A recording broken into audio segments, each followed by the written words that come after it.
Okay, everyone. We're going to continue today, and we're going to finish the very last few slides of the cryosphere. And we're going to start talking about the oceans, and that's what we're going to continue to talk about on Friday. Okay, and I got carried away on Monday, and I managed to not finish my experiment, and I'm determined to show you guys that sea ice does funny things to sea level. So I have one I prepared earlier, now with a nice line, because the pen would work, okay, and I've colored it red a little bit so you can see it more easily, and then I'm going to add in ice until it gets to that line.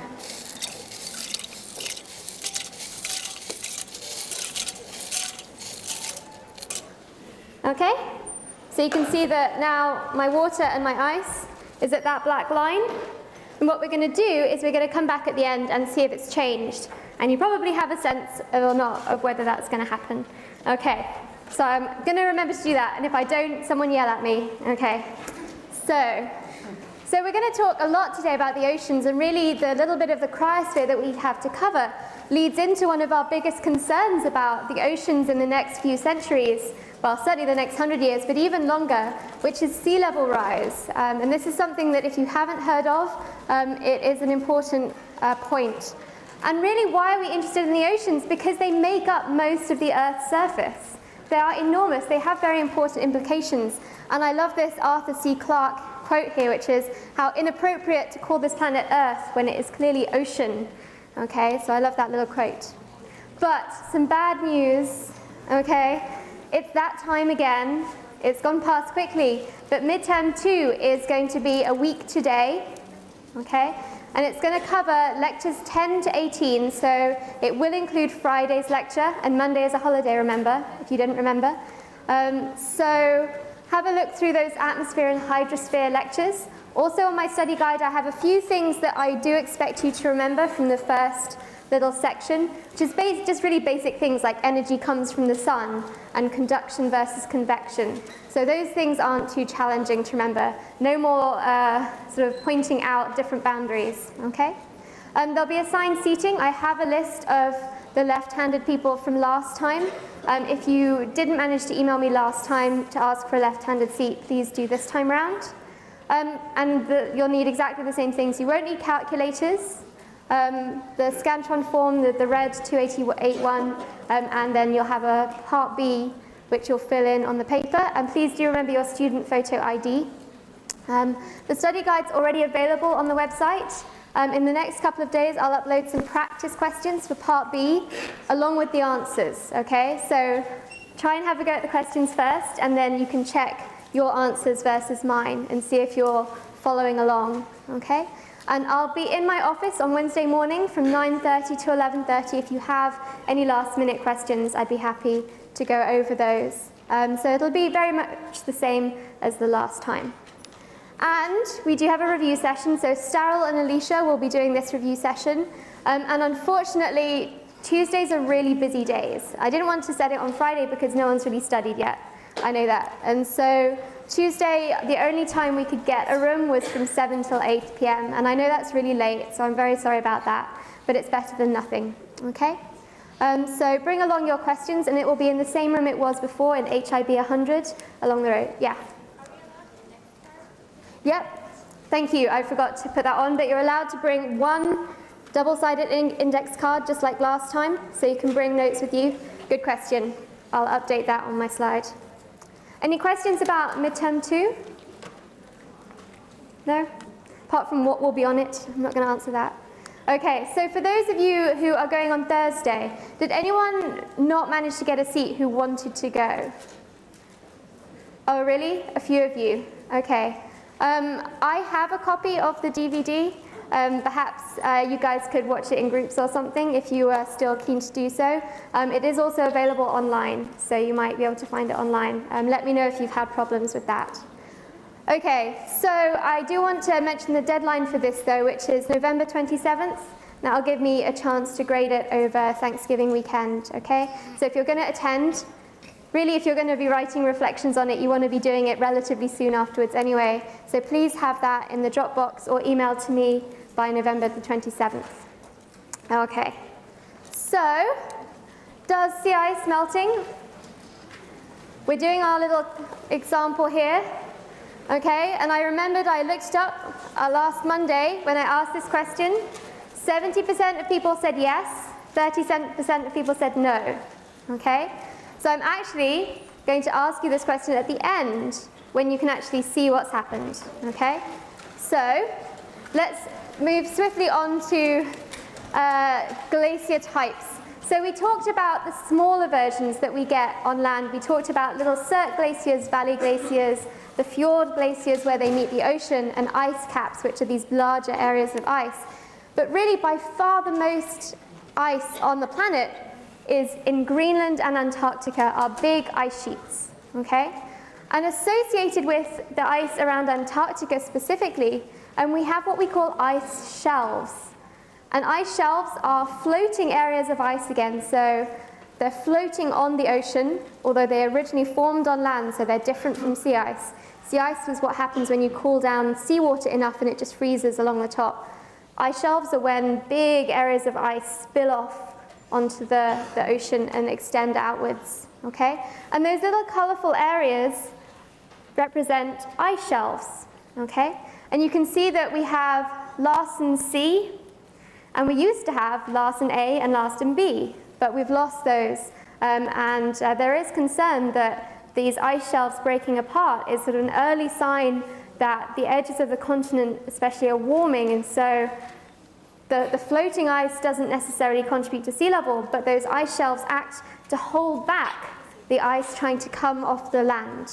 Okay, so if you have a nice ice shelf, it slows down the glaciers as they approach the coast. Okay, so they do slow down the ice that's sort of going into the ocean, which does raise our sea level.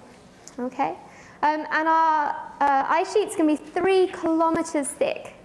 Think about what that is, 3 kilometers thick. That's so heavy that it's actually weighing down the continent. The whole of the Antarctic continent, most of it is below sea level because it's being weighed down by these ice sheets. And the same is true of the center of Greenland. If all of the ice melted on Greenland, actually it would be below sea level in the middle because of the weight pushing down, just like if you pile more people onto a boat or one of those floaty things, they sink. Okay? And our ice shelves, these aren't little sort of meter thick sort of sea ice. These are hundreds and hundreds of meters thick. You can park one of the giant US sort of boats next to it, and they still have to climb up to get on top. Okay, these are really big pieces of ice, and they're amazing. If you ever get a chance to go see them, do go. But why are we concerned about it? We're not concerned necessarily because people live around there. On Greenland, there's people around the edges, but very few people. The reason that we're concerned about changes in these is, first of all, albedo again, but much more selfishly for us, it's sea level. If we melted the whole of Greenland, our sea level would rise by 7 meters. And I put it there in feet as well, 23 feet, okay? And Greenland did actually more or less completely melt. Not entirely, but maybe about 6 meters of sea level happened in the last time the Earth was really as warm as today, maybe 120,000 years ago. And for your discussion activity next week, which is going to be off by yourself again, down at the coast, if you can see those sort of flat areas where you park on top of those cliffs and then you walk down to the ocean, those flat areas that you're parking on top of, they're actually the former beach level. They're where the sea would have been 120,000 years ago, which is very neat. Okay? If Antarctica were to melt, and I want to stress that this is really highly unlikely, it's been around for tens of millions of years, it's not likely to melt. But if it were, our sea level would rise by 70 meters, which is 230 feet, okay? And so 7 meters would be absolutely devastating. 230 feet would be just sort of change the world completely. But we're just considering really what the next 100 years will hold for us. And we're thinking anything from maybe sort of 30 centimeters up to maybe a meter. And that's enough. That's enough for a lot of low-lying areas to suffer a lot of damage. For example, in New York, where Hurricane Sandy came through, that water only just went over the top of the seawalls. But as sea level rises, if we have more events like that, then it's going to be easier and easier for that water to come over the top of the existing defenses we have. So it's not just sort of a general everyday the sea level is higher. It's more things to do with flooding events or big storms that can sort of push us over the edge. And so I wanted to show you a nice little image. So this is what the world would have looked like 20,000 years ago. You can see that apart from Greenland and Antarctica, we had a number of other big ice sheets sat on top of North America and Europe. And you can see that sea ice, which is that, can everyone hear me? Yeah? The sea ice, which is the funny gray color, extended really much further away from the poles. And you can also see funny things have happened to sea level. So around sort of Indonesia, Malaysia, Thailand, you can see there's an awful lot of extra land. Around Florida, there's an awful lot of extra land. You can see our land bridge between Russia, Asia, and North America, okay, where early humans probably came across, okay? So now, for comparison, let's look at what the world would look like if there wasn't any ice left, okay?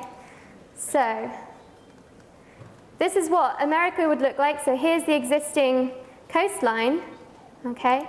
And so this is just a really neat little diagram, and you can see different continents. So you can see how the Amazon rainforest would be flooded. You can see Africa would be pretty much okay. Asia, not so much. You'd lose an awful lot of the coastline. So it's just a really fun little tool to play with and see how the world would be different. And that's if all of the ice melted, which is unlikely, but we do have concerns. Okay, so some shameless advertising. We did all of the cryosphere in one lecture.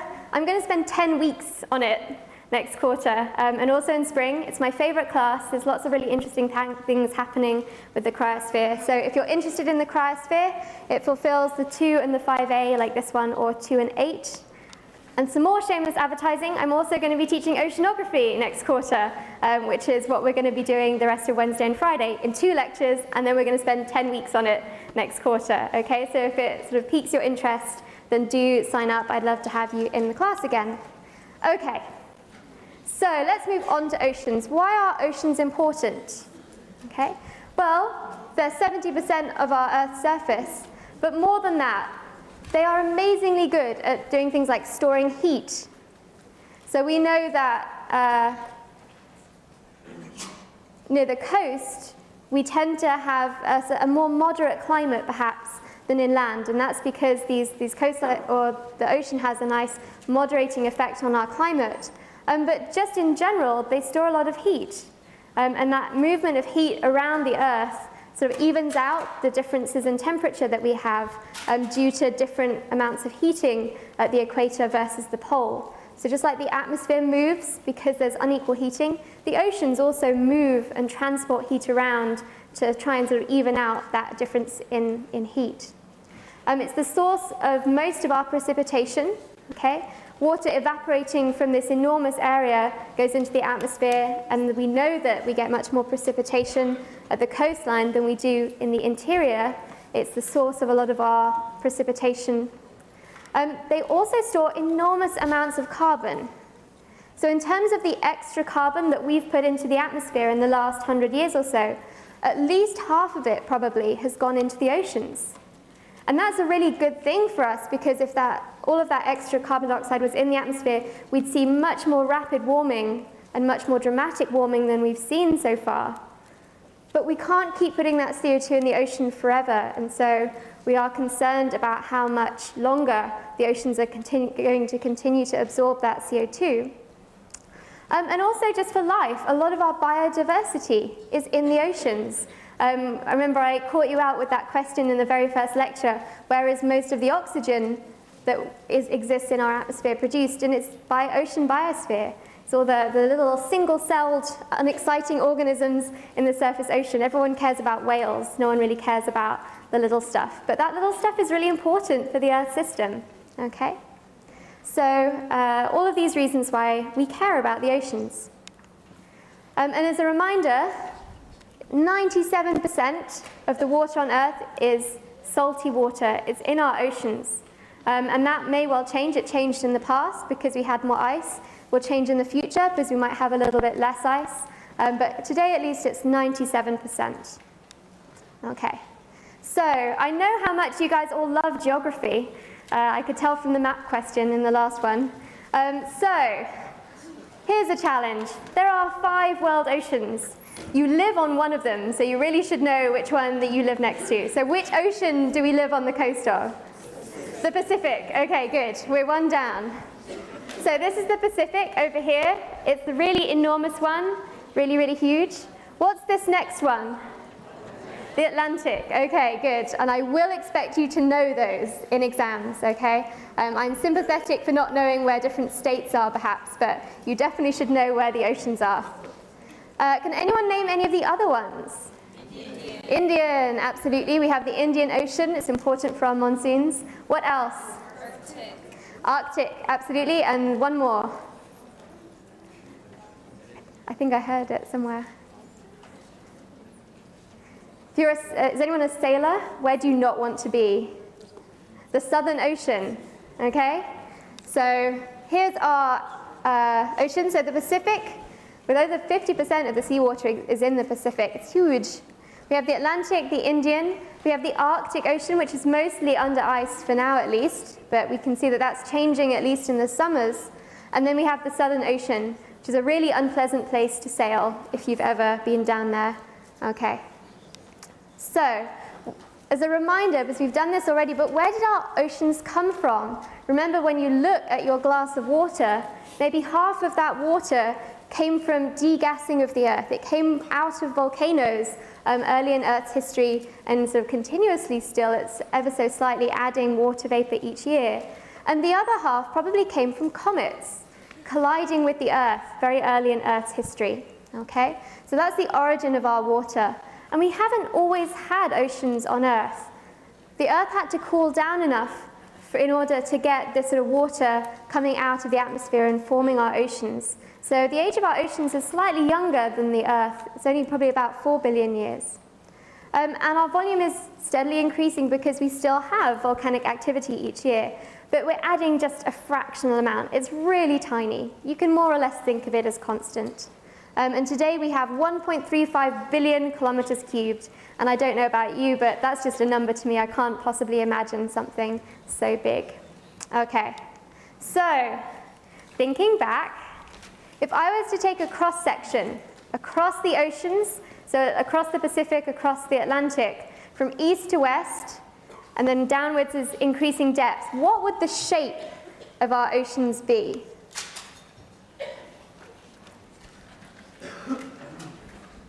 So from east to west, and then down is increasing depth.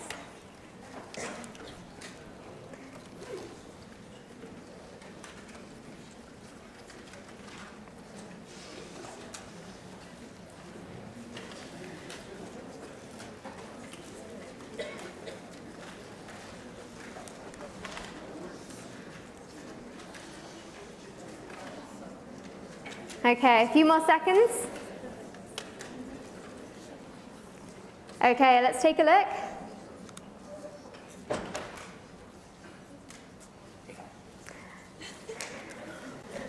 Would you like to think again? So we have 50% of people saying A, and then different amounts, so 30% of people saying D. Who voted D? Should pay attention to those guys, because they know what they're doing. Okay, so what do we have in the middle of our oceans? The mid-ocean ridge, thank you. Yeah, absolutely. Do you remember, the reason I asked this question is if you ask anyone to draw what the oceans look like, they draw like a bowl. But where are the deepest parts of our oceans? Yeah, our trenches. Do you remember where we have subduction zones, we have our trenches. So if you were to look at the Pacific, then we have our ocean ridge running along one side, or the Atlantic, it's running nicely right through the middle, and it raises up the ocean floor. So what we actually look much more like is D. Okay? Does that make sense now? Remembering back? Okay. So this is one of these classic misconception questions, and if you ask anyone in your family or any of your roommates, I'm sure they'll tell you exactly the same thing. Okay, so we have our mid-ocean ridges that raise the sea level up, or not raise sea level, they raise the ocean floor up in the middle, and then we have our trenches at the side where we have subduction, where we tend to get deeper. Okay, so let's think about our ocean water. So we're going to think about two things, temperature and salinity. There's a lot of other ocean chemistry, and you're getting a chance to have a look at some of that in discussion. But these are our main ones. And so we know that the temperature of the ocean changes. If you go out and swim in the ocean in the summer, then you're brave, but not stupid. If you go out and swim in the ocean in the winter right now, I think you're crazy, because it's freezing cold. So we know that we get changes in temperature. But we also know that if you went up to, say, Greenland and decided to go swimming off the coast there, you would probably not live long, okay? Because it's really, really cold. So you can see this map here shows the different temperatures in August of the sea surface. Okay, so just the surface. So where is hottest?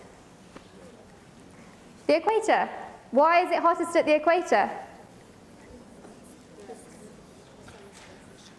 Yeah, because we're getting most of the sun's energy there. Remember when we talked about seasons and why we have different seasons, we talked about things like beam spreading. If the sun's energy is coming straight down, it's more intense. We're going through less thickness of the Earth's atmosphere. So all these reasons mean that we're absorbing more energy at the Earth's surface around our equator. Okay? And then it gets colder and colder towards the poles. So definitely that's our sort of general pattern. And remember I said that we had a lot of heat stored in our oceans, and we're coming back to this idea of heat capacity. Because remember, our land heats up very much more quickly and cools down more quickly. Our oceans take a long time to warm up, and also a very long time to cool down, and that's because they're really good at storing energy. They're really good at storing heat, okay? And so what that means is, because of that difference in heat capacity, the extremes that we see in terms of ocean temperatures versus land temperatures, it's very different. So if we look at our lowest recorded temperature on land, it's minus 88 degrees Celsius, pretty miserable. The lowest recorded temperature of the ocean is minus 2. Why might that be, actually, though? So definitely salt. So we're down below freezing, right? Okay. If we go down much below minus 2, it's going to freeze. Okay, and the reason that it's minus 2 rather than 0 is because we have some of that salt in there, which lowers the freezing point a little. If we look at our highest recorded temperature, we can see the same thing. We can see that it's much more extreme on land than it is in the oceans. Okay, and so the range that we see is much, much less. We see much less difference in the ocean than we do on land to do with this. Okay, and this has a couple of implications for us. First of all, it affects our coastal temperatures. We don't tend to get as hot in the summer as, say, Riverside. We also often don't get as cold in the winter either. And also this differential heating, the difference between heating of the land and the oceans, is what drives things like our land sea breezes that we experience in the afternoon here, and also our monsoon patterns. Okay? So those are familiar ideas coming back again. Salinity is something a bit new. Okay? Everyone knows that the sea is salty, and if you've accidentally drunk any, it tastes salty. Okay? And that's because if we look at the different ions, the different mass of salts dissolved in the ocean, most of it is sodium and chloride. Sodium chloride is table salt. Okay? But we also have a bunch of other stuff in there as well. We have some sulfate, we have some magnesium, some calcium, potassium, bicarbonate, bromine. We have all of these things dissolved in our ocean. Okay? And how much of it is dissolved in our ocean controls our salinity. Okay? And so we express our salinity in practical salinity units. It doesn't actually have any sort of unit like kilometers or anything else. But the idea is that ocean water is around 33 to 37 PSU, our practical salinity units. And what that means is that in every kilogram of seawater, we have about 33 to 37 grams of dissolved salt. Okay? And in some places, we have much, much more than that. And in some places, like in our water supply, we have a lot less. We don't have none, but we have a lot less. Okay? So, let's think about where our salinity is coming from. And this is one of the things that you could put onto your concept map, because we're linking together different places. So first of all, do you remember we talked about chemical weathering? And chemical weathering is that process where we break down rocks by chemical reactions. So by dissolving things or oxidizing things. And a lot of that dissolved material from chemical weathering ends up flowing down through our hydrosphere in groundwater or in streams to the ocean, and it collects there. So the salinity in our ocean is really the result of enormous amounts of chemical weathering through the history of the Earth. We also have volcanoes that release things like chlorine gases or fluorine gases or sulfuric acid into the atmosphere, and those gases dissolve really quite nicely in our ocean water, and that gives us a lot of those chlorine ions that we see. And we also have dust.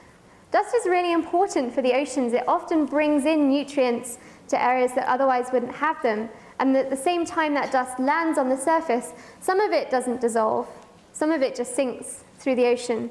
But also some of it does. And that can release different ions into the ocean water.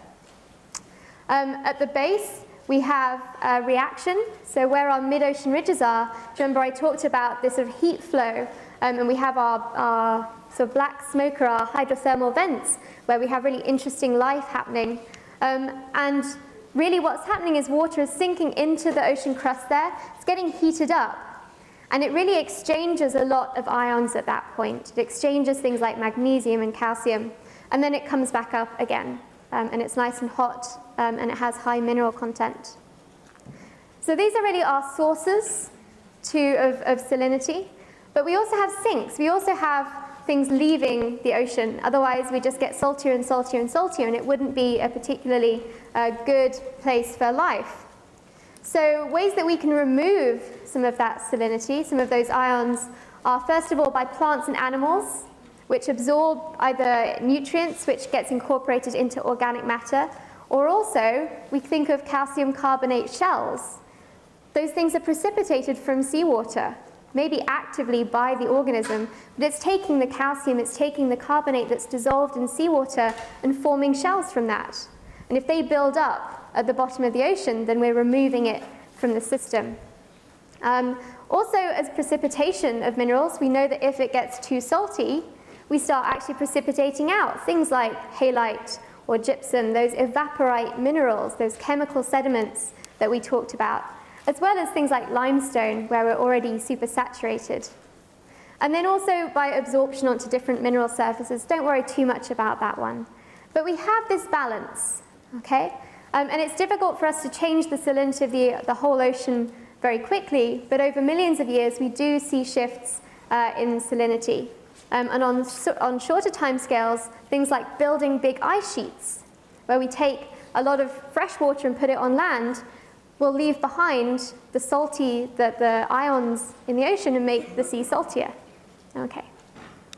So here's our map of ocean salinity. So this is probably not a map that you've looked at before. And so I wanted you to take a minute to look at where the areas of high salinity are, what latitudes, and think back to your 3-cell model of atmospheric circulation. What might be causing things like the high salinity at those latitudes? What might be causing low salinity at the latitudes where it's found? Okay? So what are the different things that could change our ocean salinity? So I'm going to give you 1 minute, talk to your neighbor, and then I'm going to be mean and pick on people. Okay, so you've had a minute. Does anyone want to suggest to me an area of high salinity? What sort of latitudes am I seeing high salinity at?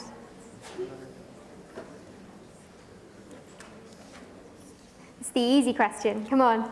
Where are my nice high salinities? Where are the big red colors? What latitudes? 30 or so. I'd take 30. Okay.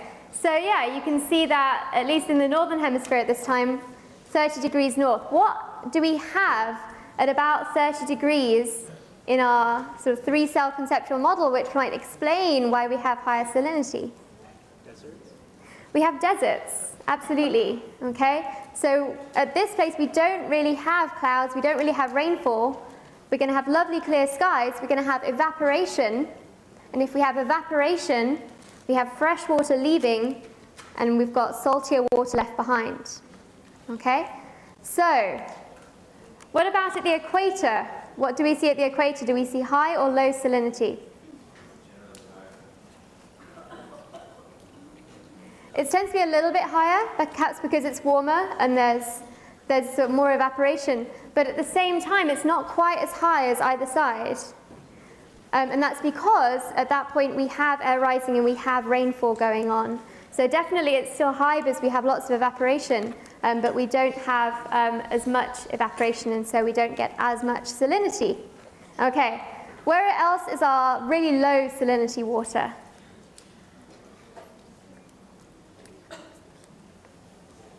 The poles, yes, thank you. What might be contributing to low salinity water at the poles? Ice, melting ice, fresh water coming in, absolutely, okay? So you can start thinking about what's sort of causing these changes in salinity, and it's a bunch of different factors, okay? And it's these. So what sort of, these are my sort of 4 pictures to try and demonstrate the processes that can change salinity. So what do you think I'm trying to show you in the top left? Evaporation, yeah. What am I trying to show you in the top right? Rainfall. What am I trying to show you in C? Does anyone know where C is? South America. And in particular, what might be causing this big plume of low salinity water off South America? The Amazon. Okay, so we have freshwater inputs from land, which can change salinity. What am I showing you in D? Ice. What type of ice? Sea ice, absolutely. Okay, so we mentioned how when sea ice forms, it's not completely fresh water, but it's fresher than the seawater underneath. And what's happening is that it's excluding salt. And I had a really cool little video to show you. It's called a brinacle, or I think they called it frozen finger of death or something like that. And this is a little video taken from Antarctica, and it shows the life that exists under the ice there. Lots of little starfish, and you can see that funny sort of, it almost looks like a heat haze that we would see. That is actually salt in the water, okay? And that salt is coming from the overlying water, which is freezing, and that salt comes out, okay? And you can see that as that salt comes down, it's really cold because it's been in that ice. And so where it comes into contact with the seawater underneath, it forms these really weird little structures called brinicles. And we only really knew about these pretty recently. They filmed them just a few years ago. And in a second, it's going to cut to a cool time lapse. And the thing I wanted to mention is that salt water, if we're going to have high salinity water, there's more salt in that water, and so it's heavier, it's denser, and so it sinks. And you can see that that salt water is sort of sinking down, and then when it hits the surface, it's going to spread out, and unfortunate things happen to our nice little starfish, okay? So they can sense that salinity and they try and run away, but you can see that not all of them make it.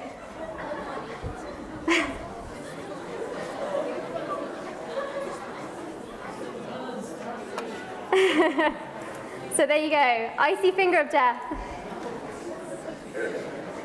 So anyway, the idea I wanted to get across with that is that sea ice and the formation of sea ice can drive out salt, and that salt water is heavy, okay? That really salty water is heavy and it will sink.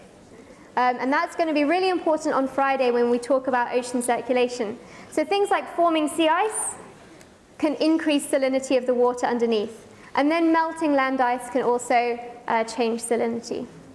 So, which 2 of those pictures show a process which is increasing salinity?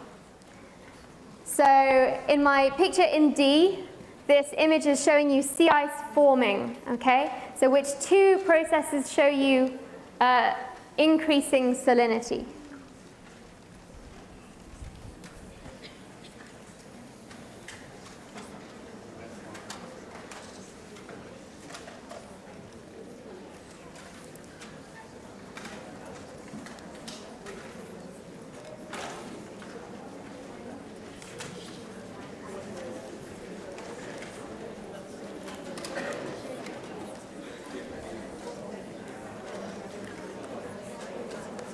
Okay, a few more seconds.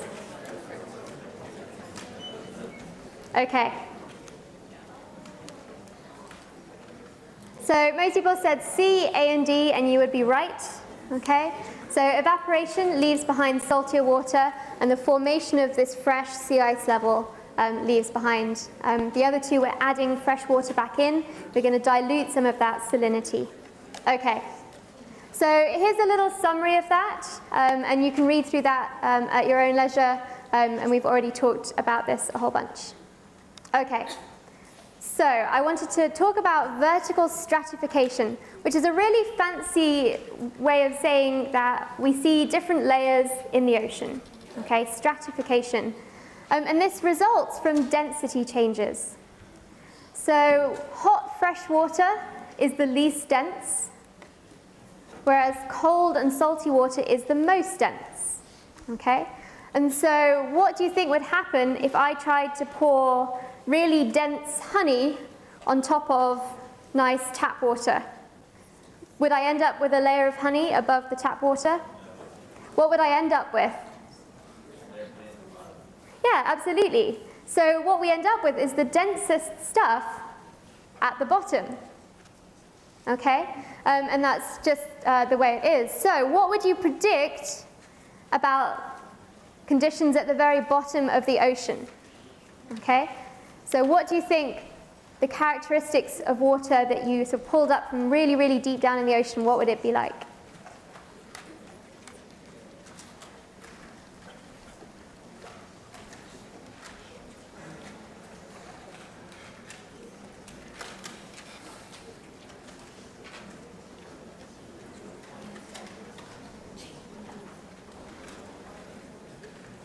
Okay, a few more seconds.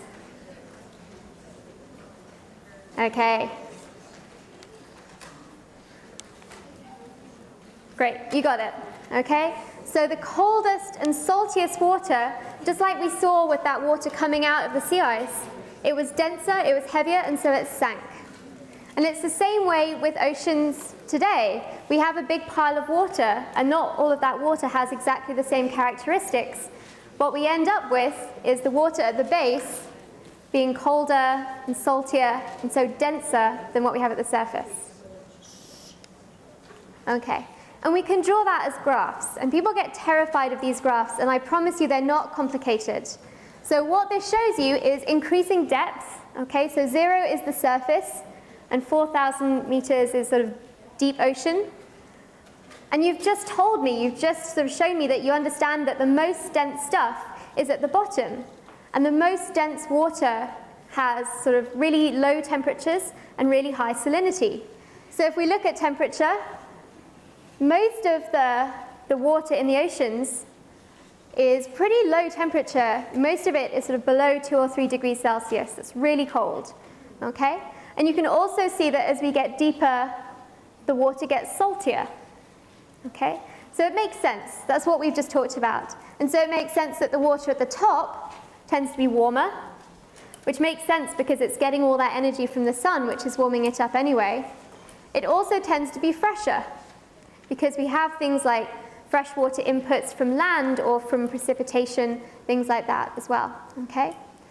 And those thermocline, okay, that is where there's the greatest change in temperature. So where we go from being nice and hot to being really cold. So you can see that that sort of orange bar there marks the place where we're getting a really sharp change in a sort of small depth. Okay? The halocline is to do with salinity, and it's the same thing. That green area shows you the depths at which we're seeing really dramatic changes in salinity. And underneath that, it's more or less constant. Okay?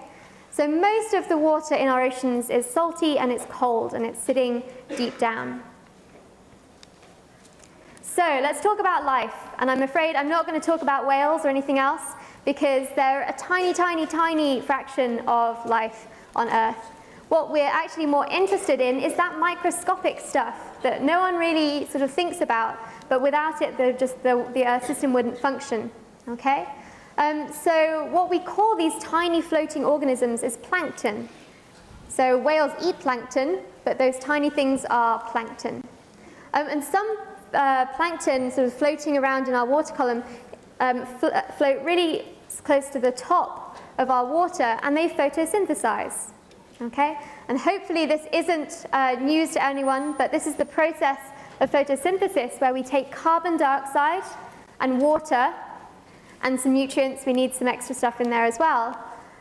And then we combine that in the presence of light, which provides the energy for that reaction to happen, and we get organic matter and oxygen released. Okay? So this is our process of photosynthesis. What do you think is our limiting factor in the surface ocean? Do you think it's light?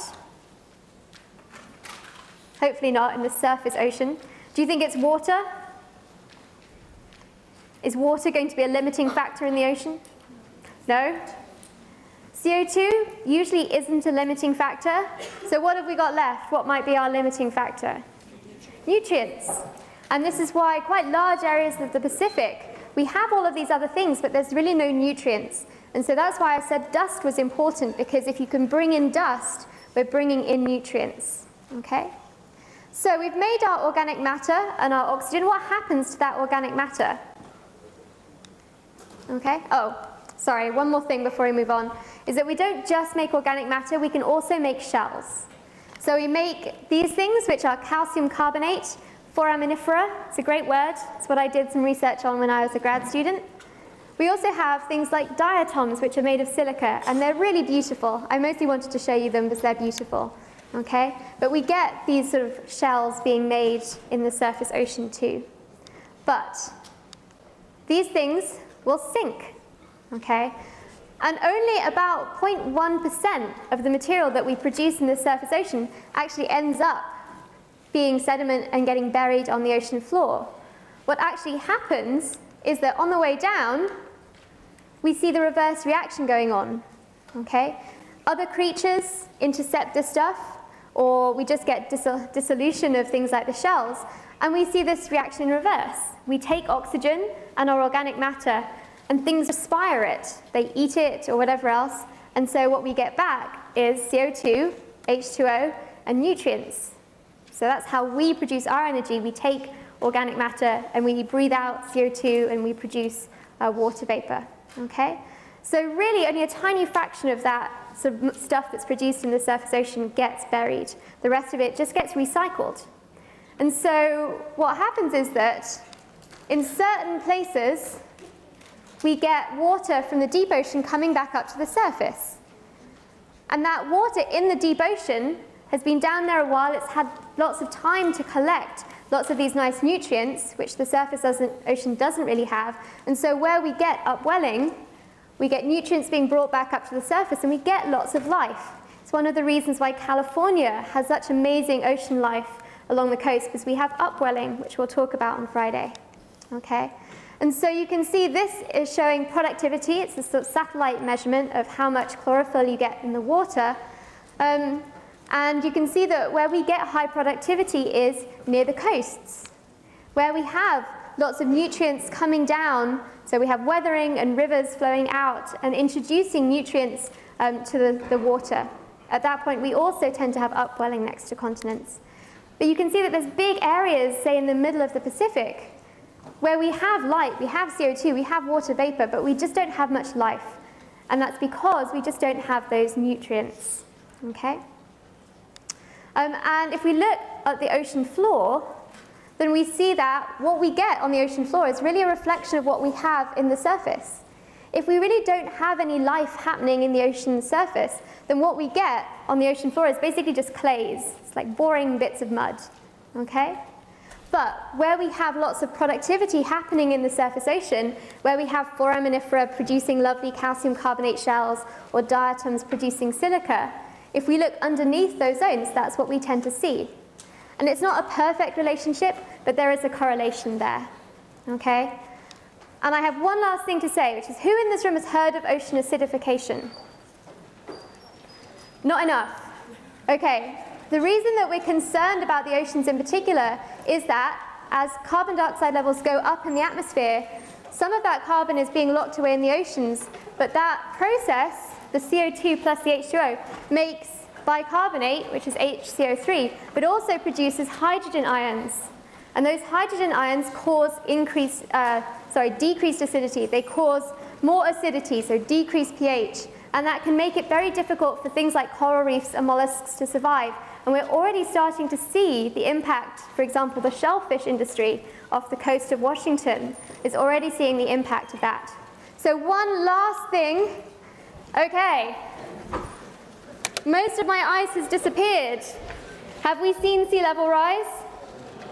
No. Okay. So I'm not going to ask the question, but we don't see sea level rise, okay, when sea ice melts. It's already floating in the ocean. Okay, so come on Friday. It'll be challenging.